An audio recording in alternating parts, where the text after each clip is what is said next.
তোমার আমি ওই পাশটা দিয়ে দিচ্ছি। এখানে জমি আছে 14 শতক, কথাটা বুঝো। এখান থেকে এইটুক জমি আছে 14 শতক, তোমার 4 শতক 65 পয়েন্ট তোমার আসে। তিনজনেরতে 3 ভাগ করলি তোমার ভাগে আসে 4, আমাকারও আসে, সবার 4 শতক 65 পয়েন্ট করে। এখন 4 শতক 65 পয়েন্ট জমি তোমার আমি ওই পাশে ভাগ করে দিচ্ছি। ওইটা ভাগ করে কি করবা তুমি? ওই জমি করবা তো তাহলে আবার ও জমি তো আর আমরা করছি না।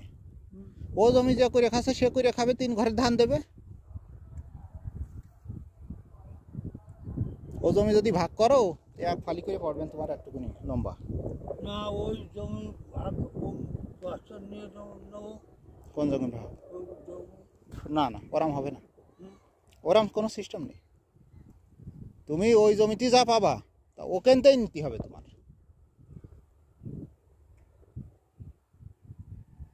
কারণ এখানে ধান কম বেশি হতে পারে, যেহেতু আমরা ভাগে দিই। ধান হয়তো বা এই জমিতে ভালো হইলো, ওই জমিতে মন্দ হইলো।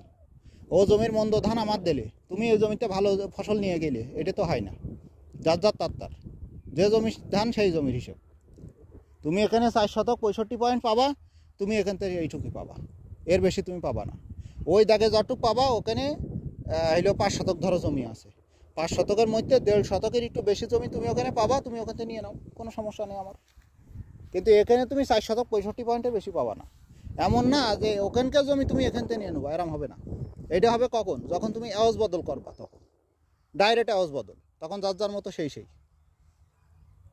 এই ধান দেওয়ার নেই, আমি জমি না, ওরম হবে না।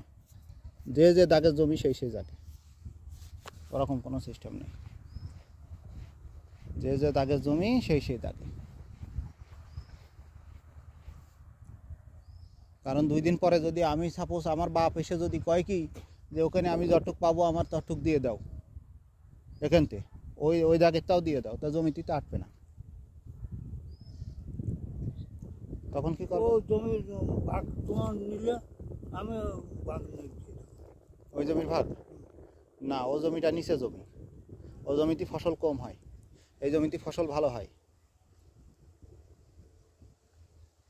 বুঝতে পেরেছো? তুমি ওখান থেকে 1.5 শতক পাবা, নিয়ে নাও, সমস্যা নেই। কিন্তু এখানে যতটুকু পাবা এই 5টা দিয়ে যাও, না তা হবে না। তুমি এখানে 4 শতক 65 পয়েন্ট পাবা, 4 শতক 65 পয়েন্টে তুমি নেবা।